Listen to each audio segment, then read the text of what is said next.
Putus Pak Pori ya? Oh, belum. Enggak. Itu Pak Jenengan.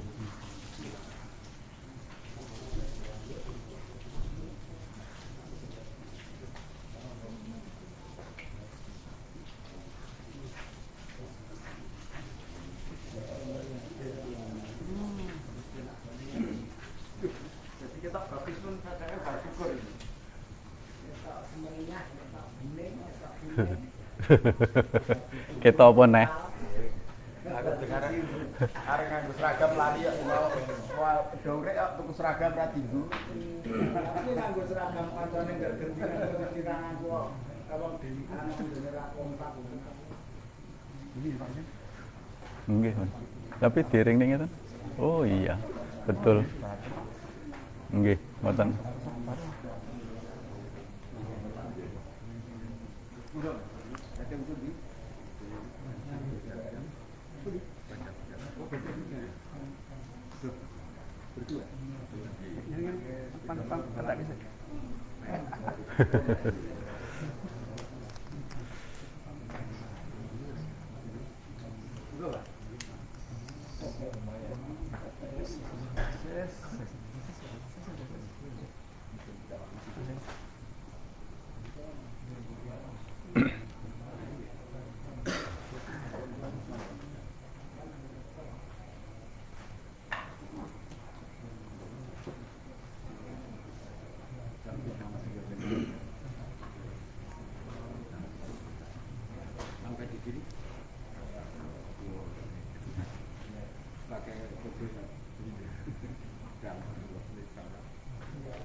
Bismillahirrahmanirrahim. Assalamualaikum warahmatullahi wabarakatuh. Bismillahirrahmanirrahim. Alhamdulillahirabbil alamin. Asyhadu an la ilaha illallah wa asyhadu anna Muhammadar Rasulullah. Allahumma sholli ala sayyidina Muhammad wa ala ali sayyidina Muhammad. Amma ba'du. Bapak yang ada di Padepokan, hari ini rupanya banyak yang hadir ya. Ada dari Malang, senior-senior kita yang dari Malang. Kemudian Banjarnegara Pak ya. Banjarnegara, kemudian ada Jepara, Semarang, Yogyakarta, Rembang, ada dari Lampung. Dari Lampung Mas Aji. Kemudian hari ini luar biasa sekali. Dan juga untuk pemirsa dimanapun berada, Sabang sampai Merauke sampai beberapa negara tetangga yang dirahmati Allah. Sebelumnya mari kita panjatkan puji syukur kehadirat Allah Subhanahu wa taala. Syukur yang lurus Allah. Jadi syukur lurus Allah itu syukur yang karena Allah. Syukur yang ATP ya, ATP. Jadi kita melakukan syukur pun itu karena perintah Allah. Jadi syukurnya lurus Allah. Bukan syukur karena kita barusan mendapat rezeki. Mohon di silent, Pak. Biar ndak roaming. Jadi bukan syukur karena kita barusan mendapat sesuatu, penghargaan dan lain-lain, tapi syukur karena Allah. Kalau syukur karena Allah, itu berarti kita sudah melakukan T1. Sudah menerima takdir Allah, menerima afal Allah. Itu syukur yang lurus Allah. Jadi syukur itu tidak boleh pamrih karena makhluk, tapi karena Allah Subhanahu wa taala. Selawat serta salam semoga tetap dilimpahkan pada junjungan kita Rasulullah Shallallahu alaihi wasallam sebagai suri tauladan terbaik dalam kehidupan kita. Bapak Ibu, seperti biasanya saya akan sapa-sapa dulu. Untuk teman-teman, ini di Padepokan ada grup, namanya grup Rewo-Rewo.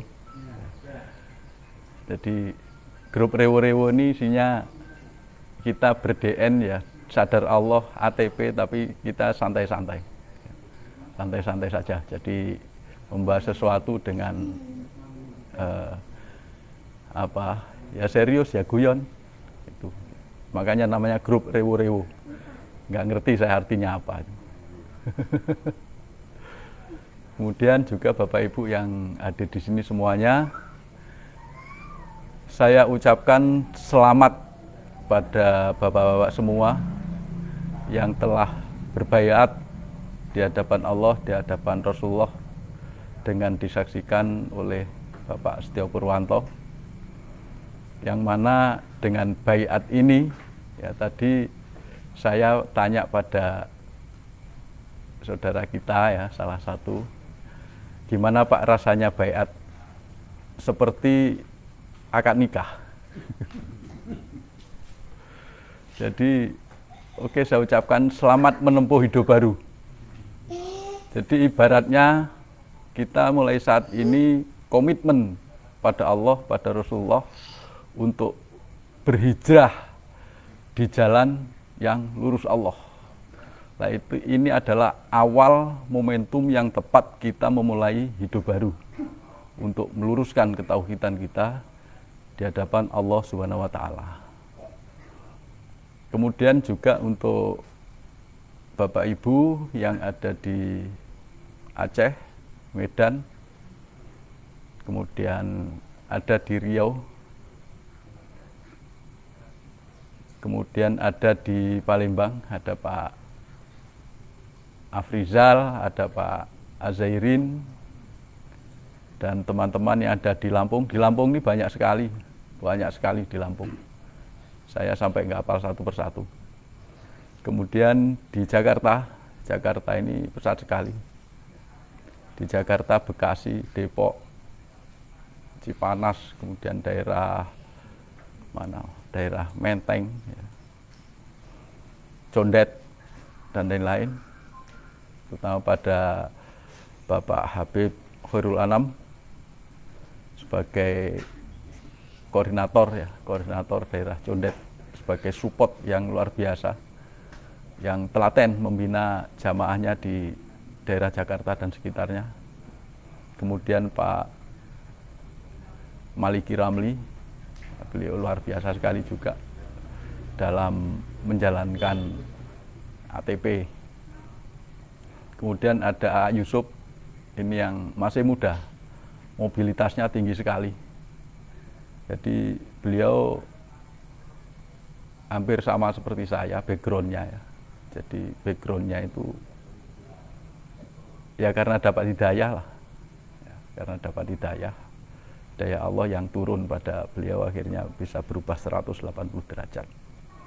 Nanti kalau ingin tahu ceritanya jenengan tanya sendiri. Nah, sekarang masih muda, luar biasa, mobilitasnya tinggi sekali dan pantang menyerah. Itu A. Yusuf, punya channel namanya A. Yusuf SA, channel YouTube. Kemudian juga untuk daerah Jawa Tengah, Bu Eli, ya, Bu Eli ini istiqomah sekali, dan teman-teman yang lain. Daerah Tegal ya, Tegal dan sekitarnya itu banyak. Kemudian Semarang ini nampaknya mulai berkembang Pak ya, yang gitu ya, mulai berkembang. Saya lihat perkembangannya di media sosial. Hanya karena yang baru-baru jadi saya kurang hafal. Kemudian ada yang di Solo sendiri juga sudah mulai kondusif Pak ya, kondusif, mulai kompak ya, kompak. Walaupun grup Solo Raya itu vakum, tapi grup Rewo-Rewo luar biasa perkembangannya. Ketuanya Bapak Purwati, beliau itu Pak. Wah, itu fisiknya sih tua, tapi jiwanya jenengan kalah itu. Pokoknya kalau jalan jangan sampai ada yang merintangi, tendang Pak. Beliau untuk ketauhidan luar biasa sekali, saya salut.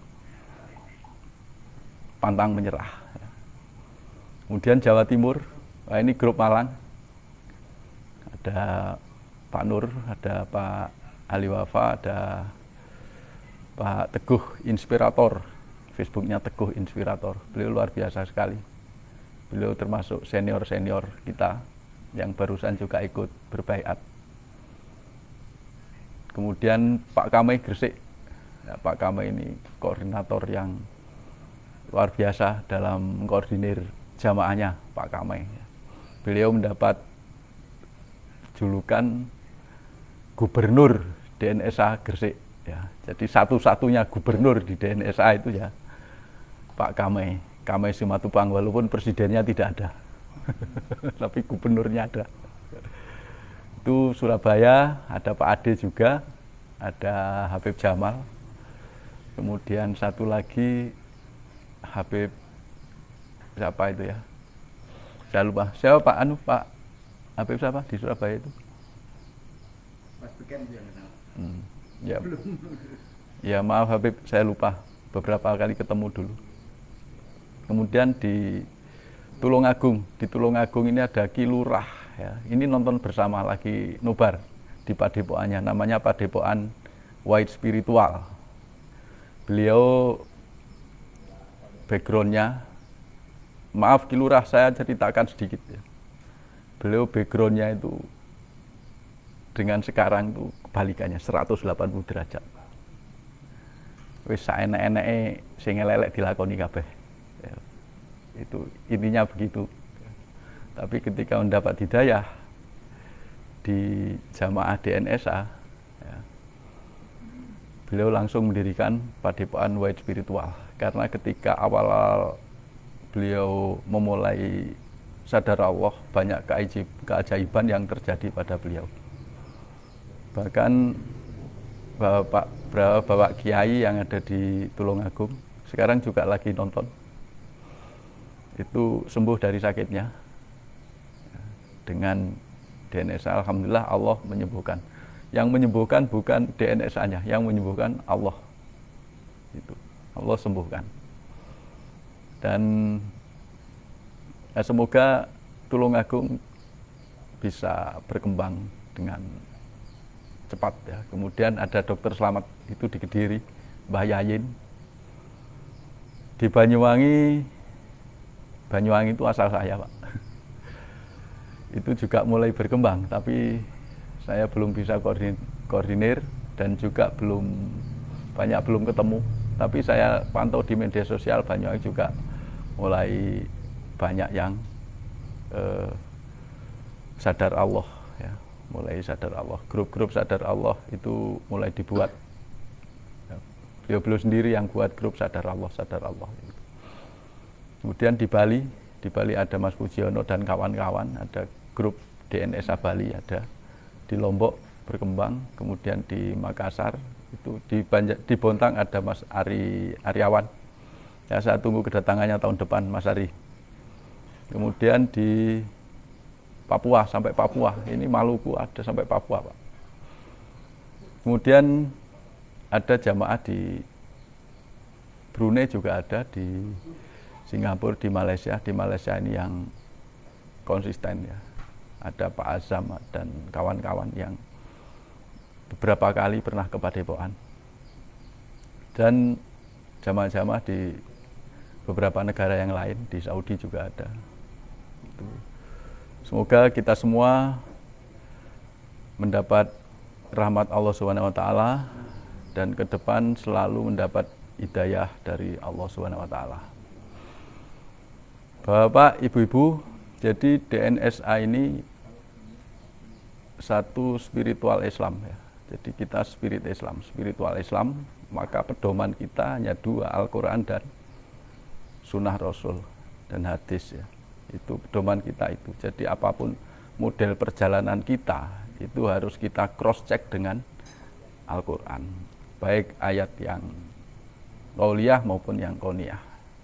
Itu karena di sini pun juga ada di Padepokan ada konseling Al-Quran, ada program itu ada.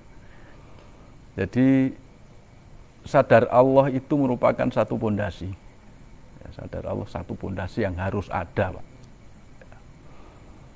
Sadar Allah itu ma'rifatullah. Dasar kita awaluddin ma'rifatullah. Awal orang beragama itu harus ma'rifat dulu. Harus kenal Allah dulu. Karena kalau kita tidak ma'rifat, kita tidak kenal Allah, maka ibadah syariat kita itu tidak akan membawa makna yang benar-benar substansi. Jadi kita nggak kenal Allah, kita sholat. Akhirnya apa, Pak? Sebelum sholat dan setelah sholat perilaku kita sama saja. Kalau sebelum sholat kita sering ngomong ngejelekan orang, setelah sholat pun sama saja, nggak membekas apa-apa. Karena apa? Karena kita belum mengenal yang kita sembah. Ya. Katakan sholat itu menyembah Allah, sholat itu doa. Sholat itu satu bentuk komunikasi dengan Allah Subhanahu wa Ta'ala. Kita mau komunikasi tapi kita nggak kenal, nggak ngerti siapa yang kita ajak komunikasi, itu sama dengan kaset kan Pak. Jadi ibadah syariah itu akan sempurna kalau kita sadar Allah. Karena ketika kita sadar Allah, kita akan menyaksikan, kesadaran kita itu akan menyaksikan Allah. Itu. Ketika kita latihan berzikir nafas, kalau zikir nafas kita benar, insya Allah pasti kita bisa menyaksikan Allah. Yang laisa kamitslihi syai'un. Nah, kalau ini sudah kuat ya. Kalau ini sudah kuat, ini akan menjadi satu pondasi yang kuat. Ibarat ini pun rumah ini pondasinya. Itu. Orang yang sudah makrifat, sudah kenal Allah, apakah mesti menjalankan perintah Allah? Enggak mesti, Pak. Enggak mesti. Kenal-kenal tok. Saya kenal jenengan, Pak. Apa saya mesti ngikuti perintah jenengan? Enggak mesti. Gitu. Iblis itu ma'rifatullah, Pak. Tapi membangkang perintah Allah. Jadi makrifat itu tidak menjamin kita menjalankan perintah Allah. Jadi zikir gini tok sadar Allah, kita kemudian sudah katakan makrifat ya, makrifat kita sudah tinggi, ya, kesadaran kita terhadap Allah sudah tinggi. Itu enggak menjamin kita menjalankan perintah Allah. Malah kita enggak sholat, iya. Banyak itu, Pak. Rasulullah saja satu-satunya makhluk yang termulia di semesta ini itu sholat, Pak. Syariat dijalankan. Apakah kita lebih mulia dari Rasulullah yang maksum, yang dijamin oleh Allah? Apakah kita dijamin?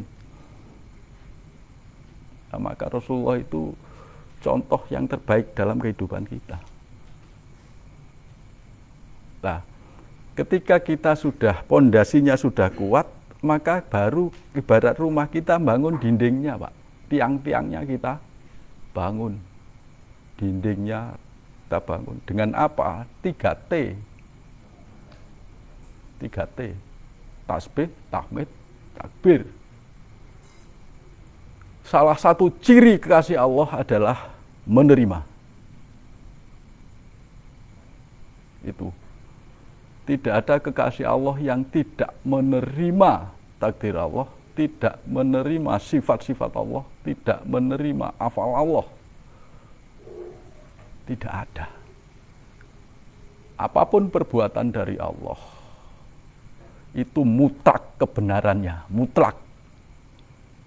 Semua afal Allah itu mutlak. Karena apa? Allah Maha Suci, Allah Maha Benar. Manusia yang suka menyalah-nyalahkan. Kalau kita menyalahkan Allah, apakah kita lebih pintar dari Allah sehingga kita menyalahkan Allah? Protes dan lain-lain nggak ada. Kalau kita masih senang protes, ya kita koreksi saja diri kita. Apakah iman kita sudah benar? Apakah kita sudah sadar Allah? Jadi T1 itu luar biasa kekuatannya. Ya. Dari T1 itu kita akhirnya bisa bersyukur. Apapun kita kena corona itu bersyukur, Pak. Bukan syukur pada corona karena corona, bukan. Syukur karena Allah. Kita dapat rezeki, kita bersyukur. Bukan syukur karena dapat rezeki, syukur karena Allah. Kalau syukur karena Allah dikasih rezeki, enggak dikasih rezeki tetap syukur, Pak. Allah nggak kasih kita rezeki itu apa salah, Pak? Bener, nggak ada Allah salah. Yang menyalah-nyalahkan kita itu, yang kadang merasa lebih pintar dari Allah sendiri, sehingga kita protes Allah nggak adil dan lain-lain. T3 Allahu Akbar. Kita meyakini, kita percaya bahwa Allah akan mempermudah hidup kita. Ini dalam level akhlak, dalam level perbuatan. Allah mempermudah hidup kita, Allah akan bantu kita, Allah akan fasilitasi kita. Ini dinding-dindingnya, 3T itu dinding-dindingnya. Atapnya apa? Atapnya ATP. Amanah tanda perintah. Amanah tanda perintah ini, dalam setiap amanah itu mesti ada tanda. Dalam setiap tanda itu mesti ada perintah, itu satu kesatuan. Dalam aktivitas kita, hidup kita, apakah mesti amanah yang kita terima dulu? Belum tentu, Pak. Kadang yang kita tangkap dulu itu tandanya. Loh, aku kok ini ya? Ini tandanya aku diperintah apa? Kadang gitu, Pak. Loh, tahu-tahu dia kok datang, tapi kok nggak menyampaikan sesuatu. Ini tandanya apa? Tanda yang kita tangkap dulu. Tapi bagi kita udah peka, kadang-kadang perintah kita tangkap duluan, Pak. Datang ke padepokan, tahu-tahu ada perintah gitu. Nggak ngerti tandanya, nggak ngerti. Tahu-tahu udah nggak bisa dimpet untuk datang ke padepokan. Itu perintah yang kita tangkap duluan. Baru kemudian kita sadari, oh berarti tandanya ini. Kalau tandanya amanahnya berarti ini, baru ketemu. Kadang yang kita tangkap amanahnya, kita nggak nangkap tandanya, nggak nangkap perintahnya. Akhirnya bingung. Amanahku apa ya? Saiki amanahku apa ya? Kadang-kadang ada tanya pada saya, Pak Jen, amanah saya ini apa? Lu ya ora ngerti aku. Jadi ATP itu 24 jam, Pak. Kita nggak usah mencari amanah, kita bangun tidur itu sudah ada amanah tanda perintah.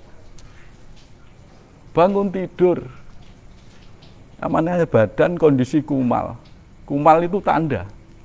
Perintahnya apa? Berarti mandi. Jadi mandi bukan karena kita kumal, karena kumal itu hanya tanda. Mandi karena perintah Allah, gitu loh, Pak. Mandi karena perintah Allah. Kumal itu tanda, Pak. Jangan dijadikan tujuan. Kalau jadikan tujuan, kita syirik, Pak. Nah, setelah mandi ada amanah lagi. Tetap tubuh ada amanah. Tandanya perut lapar, perintahnya makan. Makan bukan karena lapar, karena lapar itu hanya tanda. Itu. Kita makan karena perintah Allah. Tadi ada amanahnya tubuh saya.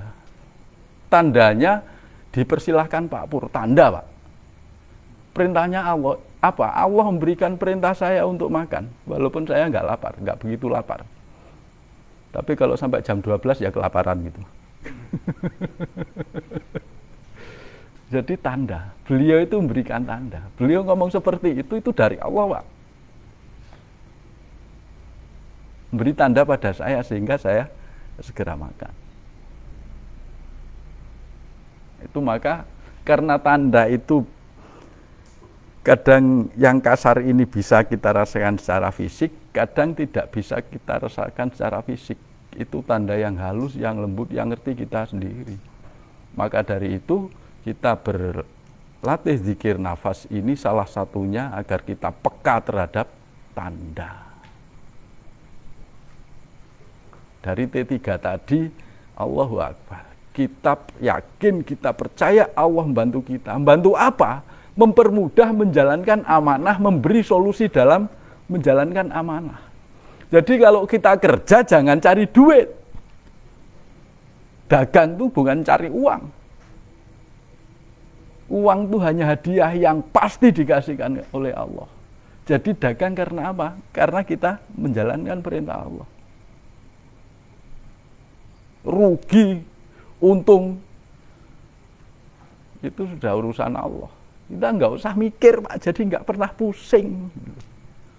Kita sering stres karena apa? Mikir harta, mikir uang, mikir teman, mikir pekerjaan, mikir ini. Stres, Pak. Utang dipikir, utang dibayar, Pak. Ora usah dipikir.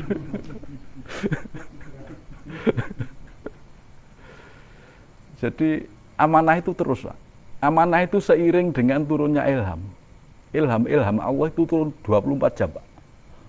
Tiap detik, tiap menit itu turun terus ilham itu. Itu mengiringi tanda-tanda, memberikan tanda-tanda bahwa amanah tanda perintah itu 24 jam mulai dari kita bangun, kemudian sampai kita tidur lagi, bangun lagi, tidur itu juga menjalankan amanah Allah. Kita mendapat proyek itu amanah. Kita mendapat perintah komandan itu pun amanah. Kita punya anak buah juga amanah. Kita punya pelanggan amanah. Cirinya amanah itu mesti kata benda atau kata yang dibendakan. Kata benda. Tanda itu mesti keadaan. Itu cirinya, Pak. Tanda itu mesti keadaan. Perintah itu mesti tindakan. Kalau kita nggak menjalankan, nggak bertindak, artinya kita apa? Mogol ya, mogol kita nggak jalankan perintah lah. Nah ini, jadi materi dari DNSA sebagai pondasi ya, sadar Allah pondasi, 3T ibarat dinding-dindingnya. Ini kalau bangunan rumah, tiang-tiang, dinding-dinding, ATP itu atap. Jadi kita berspiritual itu tidak berhenti pada duduk di kamar saja, nggak melakukan apa-apa. Wirid aja biar rezeki lancar, itu jenis males.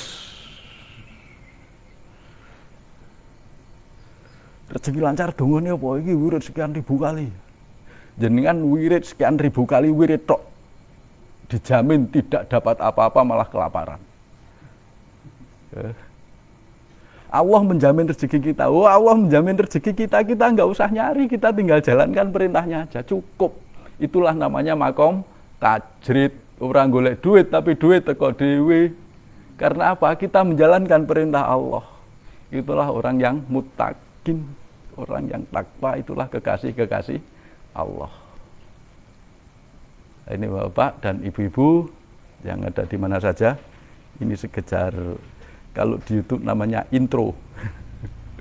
Intronya ini. Pendahuluan, ya, pembukaan. Open mind. Ya.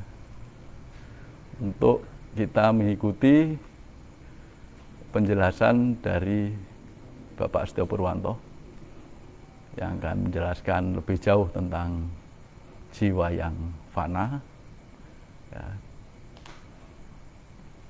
dan sekitarnya, ya.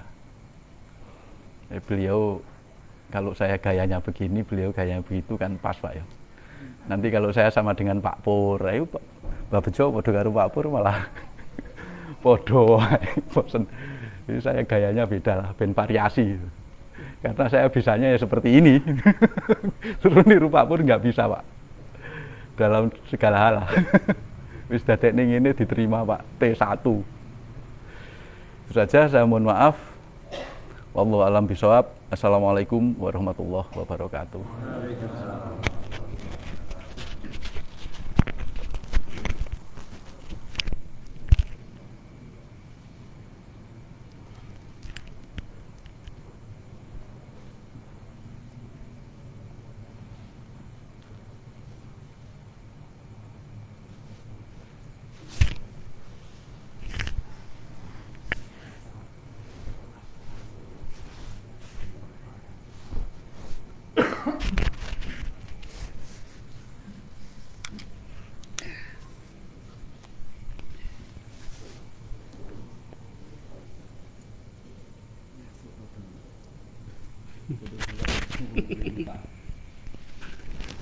Tugasnya jenengan.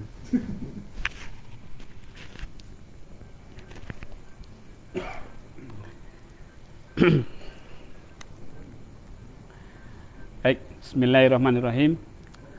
Assalamualaikum warahmatullahi wabarakatuh. Alhamdulillah.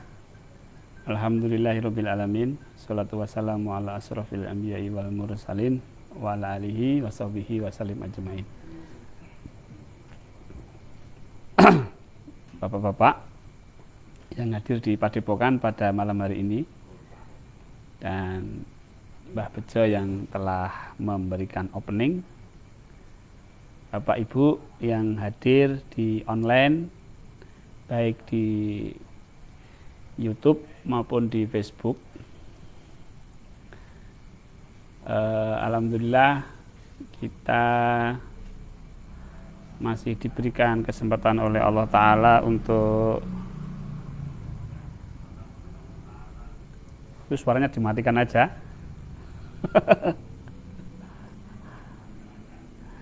Suaranya dimatikan aja. Jadi saya dengar saya sendiri itu bingung, Pak. Baik. Ya, alhamdulillah pada malam hari ini kita cukup berbahagia karena kawan-kawan dari Sabang sampai Merauke, Sabang sampai Merauke, Jawa Barat sampai Jawa Timur bisa hadir di Padepokan. Ya, ada beberapa yang tadi habis maghrib untuk mengambil janji. Ya, saya yang menyaksikan untuk menguatkan agar teguh, kita ada Pak Teguh dalam mengamalkan DN, 3T dan ATP. Bapak dan Ibu, tema kali ini kita tentang memahami Allah dan memahami diri kita. Ya. Jadi kita belajar memahami Allah dan memahami diri itu ada di dzikir nafas. Ya, ada di dzikir nafas. Ketika kita pada level 1,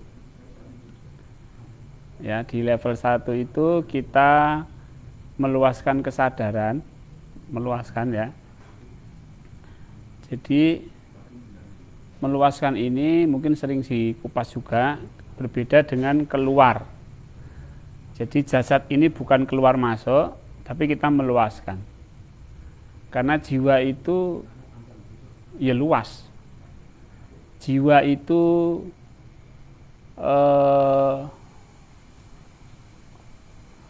bukan seperti Casper. Tahu nggih Casper? Film hantu versi mana Pak itu, Pak? Eropa apa Amerika itu?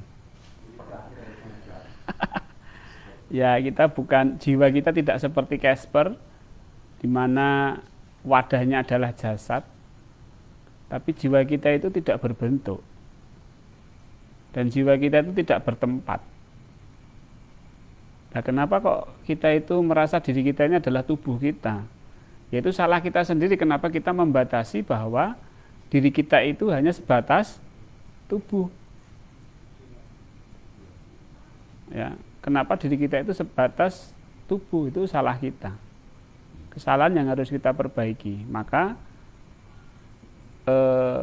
kita harus belajar meluaskan kesadaran. Jiwa kita itu bisa meluas. Meluas tuh gini, Pak. Nah, itu. Kalau keluar tuh gini. Kalau meluas tuh gini. Ya, baik. Kesadaran kita itu bisa menyadari tubuh ini. Tapi kalau kita naik mobil, kesadaran kita akan seluas mobil. Kalau kita sopir,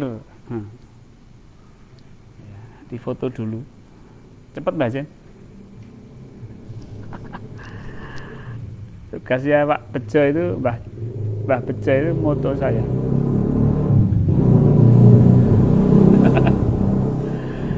Baik.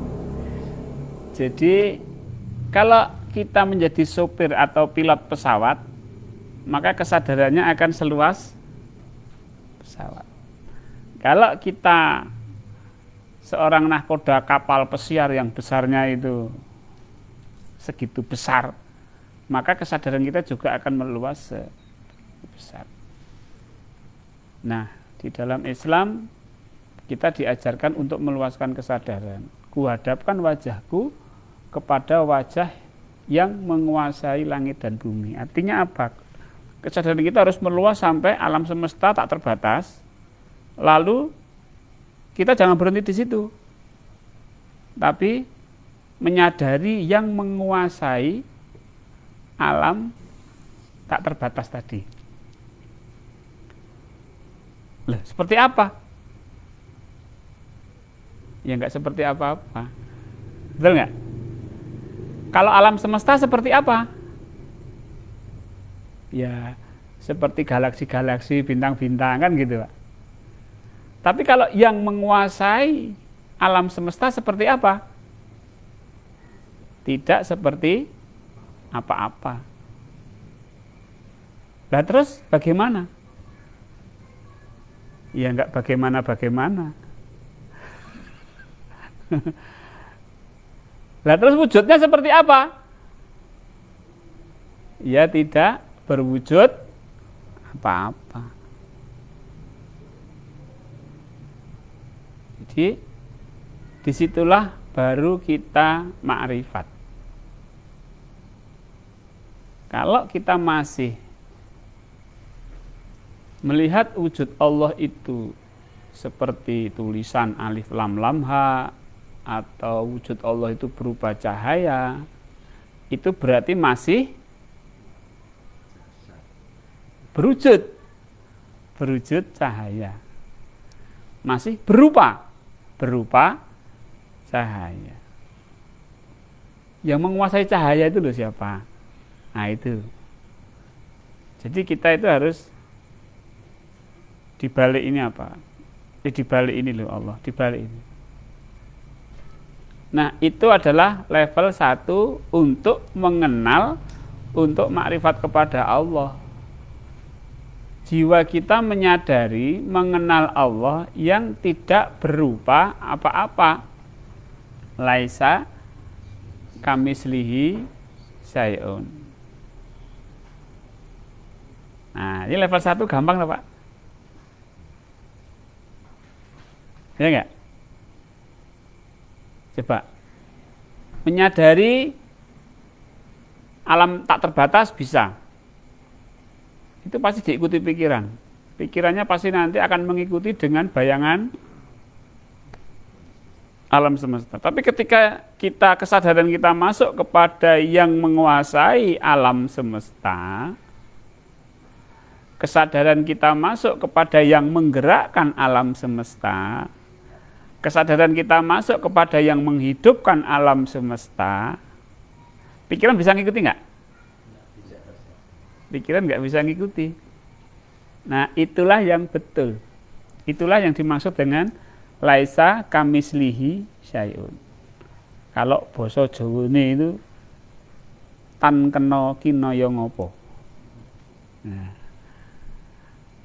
apa itu? Tapake kuntul nih boh apa? Ora kaya tapake kuntul lah. Kuntul melayang. Melayang.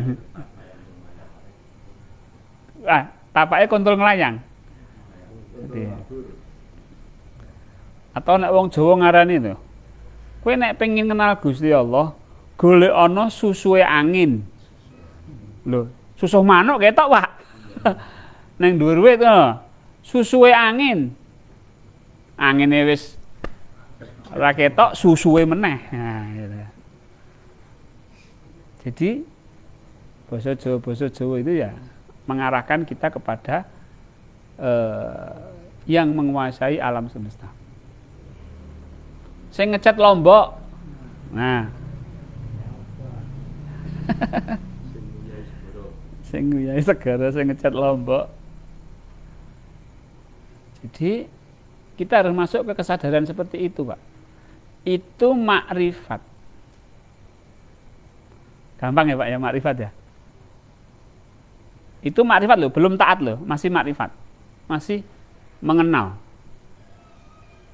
Jadi betul bahwa awaludin ma'rifatullah. Dasar agama itu ya makrifat itu. Tapi nyun sewu, ini banyak yang nggak paham. Padahal itu landasan utama.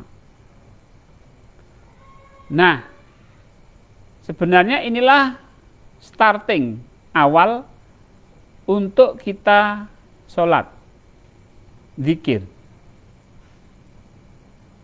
ibadah-ibadah yang lain.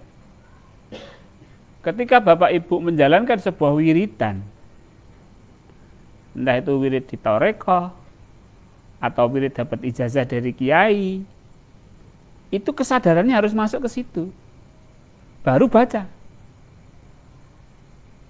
Jadi tidak sekedar baca. Kalau sekedar baca, nggak ada apa-apanya, Pak. Bapak dikasih ijazah sama seorang kiai, baca sekian-sekian kamu akan begini. Tapi kalau itu tidak dengan kesadaran ma'rifat, nggak ada apa-apanya, Pak. Tapi itu jarang diajarkan sama yang memberikan ijazah. Ijazah itu mesti diwaca oleh bar maghrib karo bar subuh ping 100.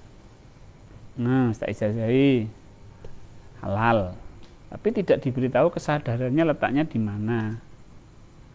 Nah, coba Bapak Ibu yang sudah punya wiridan, dijaga wiridannya. Yang masih punya amalan-amalan dari Pak Kiai, dari Kiai, dari Ustadz, dari Syekh, dari Habib, dari siapapun yang baik coba diamalkan, tapi dengan kesadaran yang benar.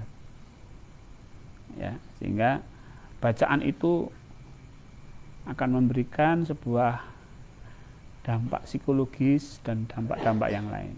Baik. Jadi itu tetap dijalankan. Nah, di dalam dzikir nafas itu level 1. Setelah itu baru menyebut nama Allah. Setelah mengenal Allah, setelah ma'rifat baru nafas masuk, nafas keluar Allah. Jadi menyebut itu dengan kesadaran yang benar. Kowe nyebut sapa? Aku nyebut sing ora ana wujude apa-apa. Kowe iki nyeluk sapa? Manggil siapa? Saya memanggil zat yang tidak berupa apa-apa, yang laisa kamitslihi syai'un, yang tidak berwujud apa-apa. Nah, baru nyebutnya benar. Allahu. Kesadaran ke sana. Itu level 2. Nah, Bapak Ibu, di sini masih ada ego. Jiwa kita itu baru nyebut. Belum fana. Tapi menyadari Allah yang laisa kamitslihi syai'un itu sudah betul. Tapi jiwa kita ini masih ketempelan ego. Egonya belum 0. Maka agar sempurna kita di dalam menyaksikan zat Allah, maka ego itu harus dinolkan. Maka harus difanakan. Caranya level 3. Dengan menyebut nafas masuk kita mendekat. Ketika Allah, pasrah. Serahkan semua kepada Allah. Mendekat lagi, pasrahkan semua kepada Allah. Mendekat lagi, pasrahkan. Mendekat lagi, pasrahkan. Mendekat lagi, pasrahkan. Mendekat lagi, pasrahkan. Nah, ini mulai tanjakan sudah mulai salik ya, perjalanan spiritual. Nah, ini kita sudah jalan, torekohnya sudah jelas, tinggal kita jalan sekarang. Allah, suluk ya namanya. Allah. Ini sudah jalan. Allah, pasrah. Mendekat pasrah. Nanti suatu saat terjadi, kok enggak ada apa-apa? Loh, kok kosong? Loh, kok hampa? Loh. Nah, itulah tanda-tanda atau ciri-ciri jiwa yang fana. Setelah itu disempurnakan dengan level 4. Nafi isbat. Nafi isbat itu ketika dalam keadaan fana, sang jiwa ini betul-betul mengafirmasi yang ada hanya Allah, kekuatan yang ada adalah kekuatan Allah. Nafas masuk, yang ada hanya Allah. Nafas keluar, yang ada kekuatan Allah. Setelah itu kita menyadari semua adalah kekuatan Allah.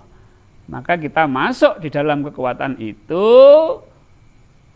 namanya sibgo, celupan Allah. Celupannya apa? Di dalam kekuatan Allah ini. Ya. Nah, disinilah kita baru memahami Allah itu betul-betul sempurna. Ya, jadi tadi ya level 1 memahami yang laisa kamitslihi syai'un. Kemudian level 3 menyebut berserah, akhirnya apa? Fana. Nah, itu sudah kita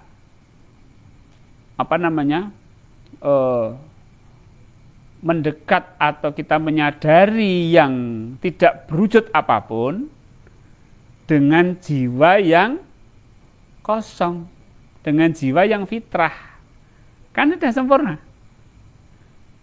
klop gitu loh Pak. Disitulah kita baru memahami kekuatan yang ada ini hanya Allah. Bukan aku ini Allah, bukan bersatu dengan Allah, tapi yang ada adalah Allah. Lah terus yang mengatakan bahwa yang ada hanya Allah ini siapa? Itulah jiwa yang menyaksikan, namanya wahdatus syuhud. Menyaksikan nyasuk, bleng, dia menyaksikan di dalam sibghatullah. Tidak menyaksikan jarak jauh, tapi menyaksikannya masuk. Bapak melihat laut, ya kan? Menyaksikan ada laut, ada ikannya di bawahnya. Itu belum sibghah. Sibghah itu masuk ke laut, cemplung. Baru menyaksikan juga, tetap menyaksikan ada air, ada ikan, tapi levelnya sudah level nyemplung. Nyemplung itu masuk ke air. Sibghah masuk di dalam celupan Allah. Nah, itu sempurna sudah. Baik, Bapak Ibu. Jadi ini tahapan-tahapan kita berzikir nafas. Apakah kita harus sampai sempurna dulu di level 1, level 2, level 3? Saya kira enggak juga. Pokoknya asal paham, masuk level 1 sudah bisa menyadari yang menyadari yang menguasai alam semesta, langsung level 2, hu Allah. Setelah level 2 Allah bisa langsung mendekat dan berserah. Mendekat berserah, tiba-tiba kosong, langsung afirmasi. Gitu aja. Baik. Jadi jangan berlama-lama, terus melangkah, pokoknya asal kuncinya lurus ke Allah. Level 2 salah nggak apa-apa, level 3 salah nggak apa-apa, yang penting lurus ke Allah. Tapi ya diperhatikan caranya, metodenya. Sebab kalau enggak itu fenomenanya nanti seperti misalnya kepala jadi besar, berat. Wah, saya tanya, level 1-nya gimana? Pasti ada yang salah. Atau di sini tambah ngedibel abot itu ya. Nah, itu berarti kalau ada ketegangan di salah satu otot itu berarti meluasnya itu masih kecantol. Gitu. Kalau lolos itu tubuh itu rileks, Pak. Kalau meluasnya lolos itu tubuh itu rileks. Ya. Baik. Gitu nggih. Sekarang mari kita latihan bersama. Latihan berzikir saya pandu dari sini, dari Padepokan Patra. Bapak Ibu yang ada di rumah, persiapan, silahkan untuk bersiap-siap.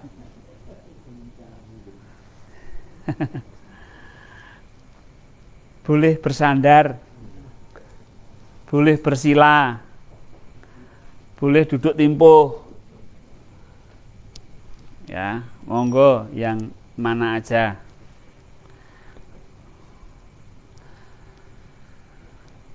Baik.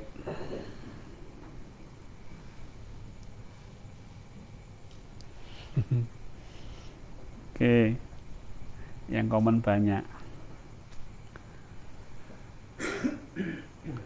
Ya. Silahkan.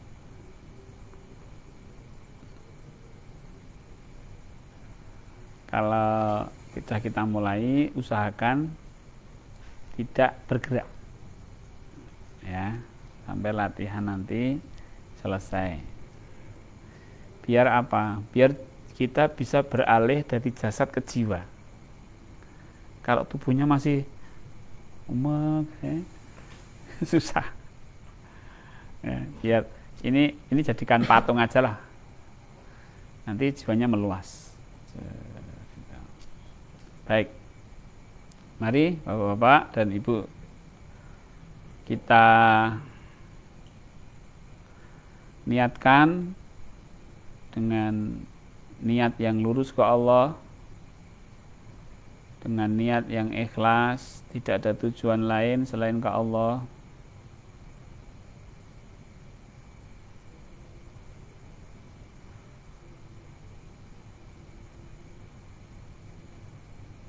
Baik.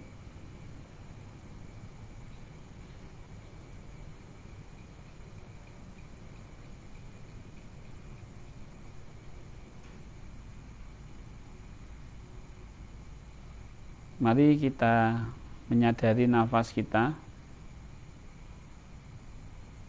menyadari nafas yang masuk dan keluar.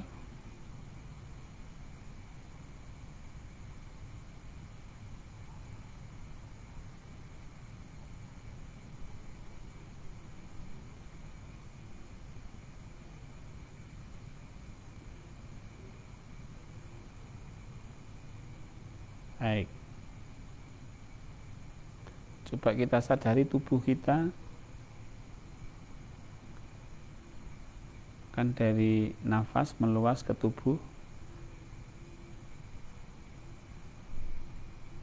Sadari seluruh tubuhnya secara menyeluruh dari kepala sampai kaki, semua tubuh. Baik, mari kita luaskan lagi kesadaran kita seluas ruangan ini, seluas pendopo, seluas ruangan Bapak Ibu di rumah. Baik, bisa nggih? Kemudian mari kita luaskan sampai alam tak terbatas.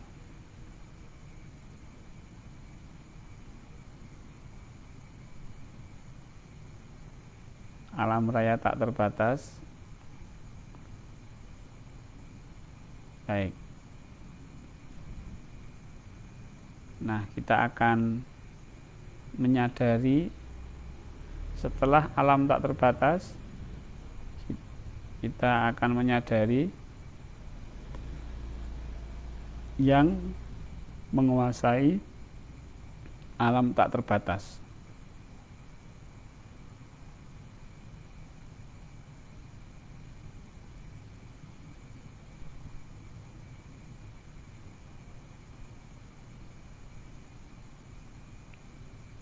Kita menyadari yang menggerakkan alam semesta.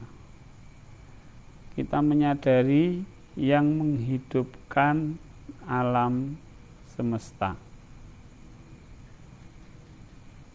Baik. Mari Bapak Ibu kita masuk level 2. tetap pertahankan kesadarannya.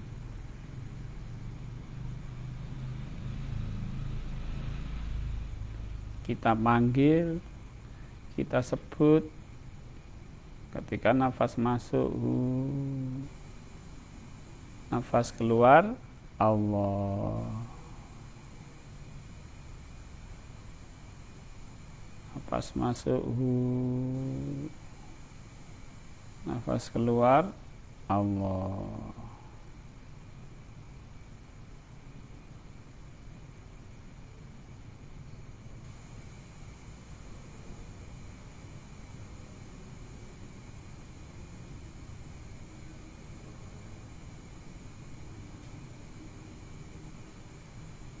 Kesadarannya tetap kesadaran yang menguasai alam semesta,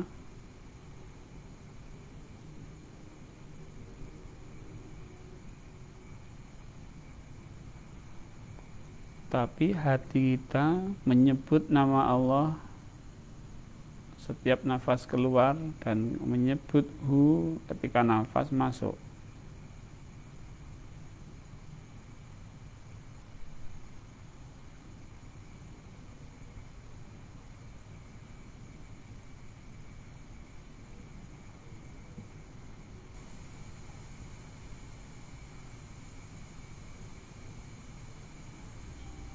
Baik, Bapak Ibu, mari kita masuk ke level 3. Ketika nafas masuk, sadari bahwa kita mendekat ke Allah.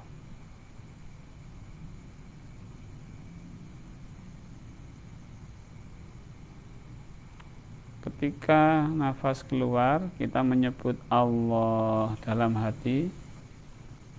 Sadari bahwa kita berserah diri kepada Allah. Berserah diri, pasrah.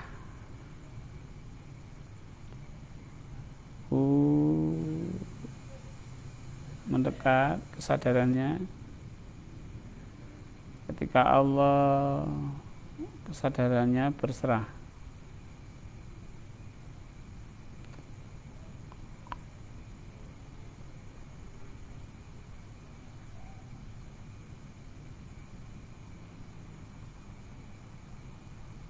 Ketika kesadaran kita mendekat sedekat-dekatnya. Ketika Allah, pasrah sepasrah-pasrahnya, serahkan semua apa yang kita miliki, kita kembalikan kepada Allah.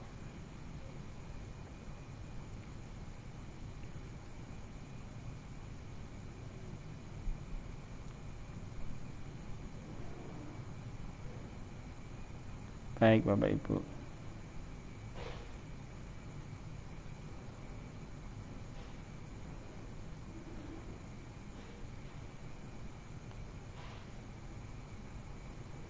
dalam kepasrahan total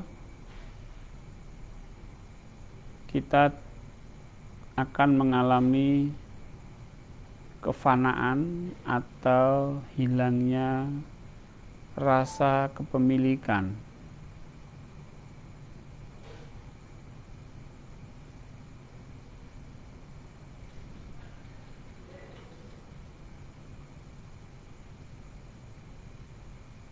Ya, keakuan yang nol, keakuan yang zero,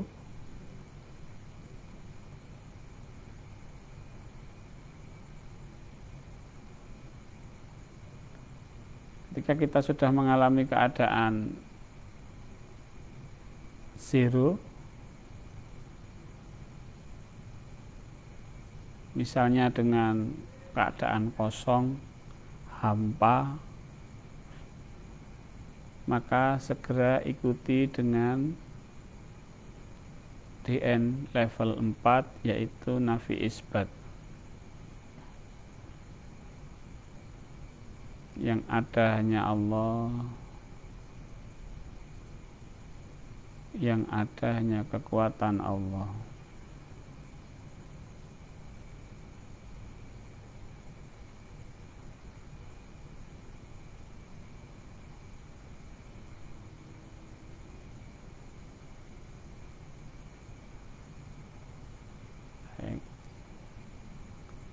Yang ada hanya Allah, dan yang ada adalah kekuatan Allah.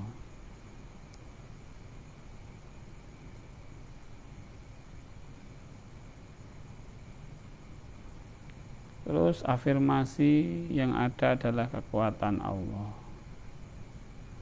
Yang ada hanyalah Allah. Ketika nafas masuk, ketika nafas keluar, yang ada hanya kekuatan Allah.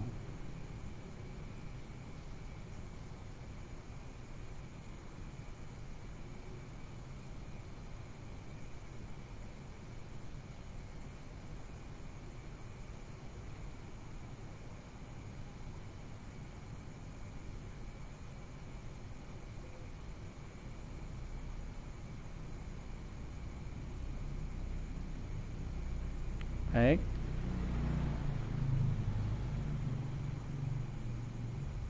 Sekarang kita menyadari yang ada hanya kekuatan Allah.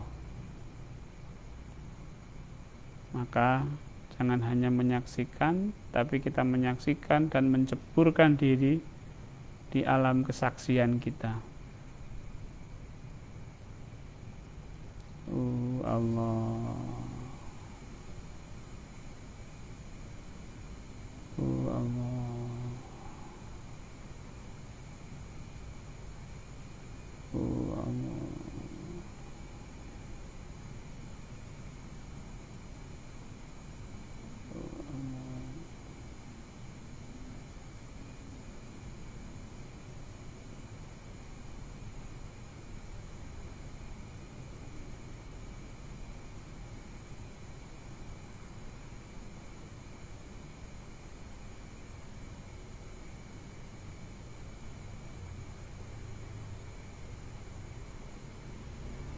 Ada hanya kekuatan Allah. Disitulah sibghatullah.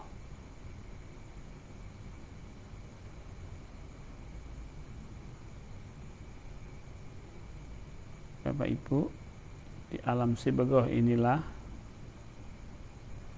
kita akan lebih mudah di dalam menerima takdir Allah, mensyukuri takdir Allah, dan percaya bahwa kita ditolong oleh Allah. Dengan sibghah inilah kita akan mudah di dalam menjalankan perintah-perintah Allah yang Allah tunjukkan melalui tanda-tanda di dalam amanah yang sedang kita lakukan.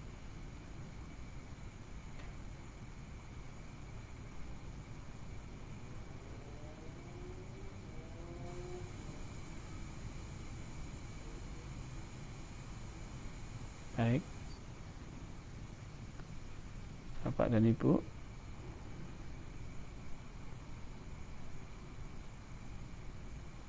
silahkan Bapak Ibu berlama-lama di alam sibghah, di zikir nafas sampai selesai siaran ini.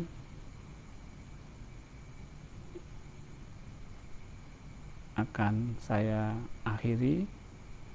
Bapak dan Ibu baik di Padepokan maupun di rumah, silahkan lanjut DN-nya sampai selesai dengan sendirinya.